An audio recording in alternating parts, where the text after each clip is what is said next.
Pernahkah kalian mendengar suara tawa dari balik pohon atau mencium bau kentang dan amis yang datang secara tiba-tiba? Itu bukan halusinasi. Mungkin kalian sedang diawasi oleh makhluk raksasa berbulu lebat yang bernama genderuwo. Genderuwo adalah salah satu makhluk gaib yang paling terkenal di kebudayaan Jawa. Ia bukan sekedar hantu biasa, melainkan sosok makhluk gaib yang mempunyai kekuatan besar berwujud raksasa berbulu.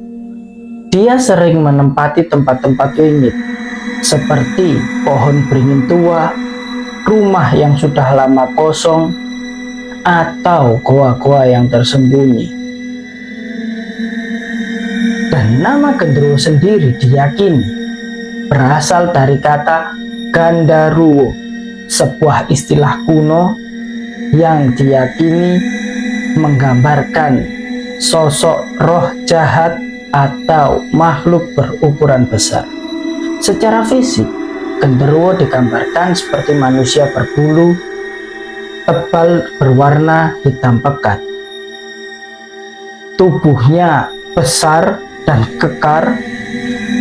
Tinggi badannya bisa mencapai lebih dari 2 atau bahkan 3 meter. Gede ya. Matanya merah menyala seperti bara api. Dan suaranya sangat berat dan sangat dalam, sehingga terkadang terdengar seperti suara geraman binatang buas. Namun, yang membuatnya lebih menakutkan adalah genderuwo bisa menampakkan diri sebagian atau hanya berwujud pada sosok yang sangat besar. Kadang, ia juga menampakkan diri dalam bentuk aroma, suara, atau energi yang membuat bulu kuduk berdiri. Makhluk ini terkenal sangat jahil, dan jahilnya bukan sekedar iseng biasa. Genderuwo sering menggoda perempuan, terutama yang sedang sendirian pada saat malam hari. Banyak cerita yang mengatakan bahwa dia dapat menyamar menjadi manusia dan bahkan bisa menyerupai wajah dari orang yang kita kenal. Ada sebuah kisah dari seorang perempuan yang mengira bahwa suaminya baru pulang kerja, padahal suaminya masih kerja di luar kota. Setelah tidur bersama, keesokan paginya suaminya yang asli baru datang. Lalu siapa yang bersamanya semalam? Genderuwo juga sering mengganggu anak-anak, menyembunyikan barang-barangnya, menyembunyikan mainannya, dan bahkan dia menciptakan suara palsu untuk menakut-nakuti manusia. Salah satu ciri khas kehadiran genderuwo adalah ketika tiba-tiba kalian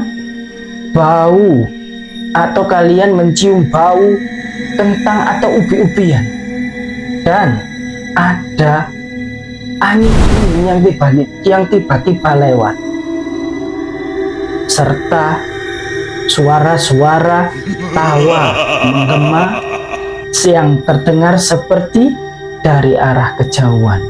Tapi yang paling bikin merinding adalah perasaan merasa seperti sedang diawasi dari arah balik pohon atau sudut ruangan, pojok ruangan rumah sendiri. Padahal di situ lagi nggak ada siapa-siapa. Namun tidak semua cerita tentang genderuwo berakhir buruk. Dalam beberapa kepercayaan Jawa, diyakini genderuwo bisa menjadi penjaga gaib jika seseorang mampu dan bisa berhasil menjalin ikatan dengannya. Konon ada dukun atau orang pintar yang memelihara genderuwo untuk menjaga rumah, toko, atau bahkan untuk membantu dalam hal urusan mistis.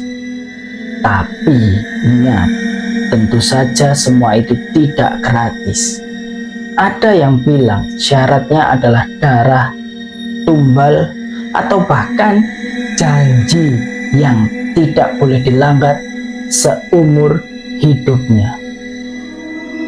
Di lereng Gunung Merapi pernah ada sebuah kisah terkenal tentang seorang janda tua yang tinggal sendirian di tengah ladang.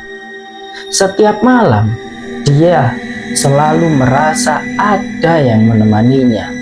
Sosoknya tinggi besar, hanya diam dan duduk di sudut ruangan. Tapi anehnya, setiap pagi dia selalu menemukan ada beras, kayu bakar, dan makanan. Tidak ada yang tahu siapa yang memberinya, tapi sang janda yakin kalau itu adalah pemberian dari sang penunggu genderuwo yang menjaga dan menyayanginya. Genderuwo bukan sekedar cerita rakyat biasa. Ia adalah makhluk jahat yang hidup berdampingan dengan manusia. Pernahkah kamu mendengar cerita dari keluargamu atau teman-temanmu tentang genderuwo? Atau malah kamu sendiri yang mengalami kejadian dengan genderuwo ini? Tulis cerita kalian di kolom komentar. Oke, untuk sekali ini segitu dulu. Ensiklopedia Hantu membahas tentang genderuwo.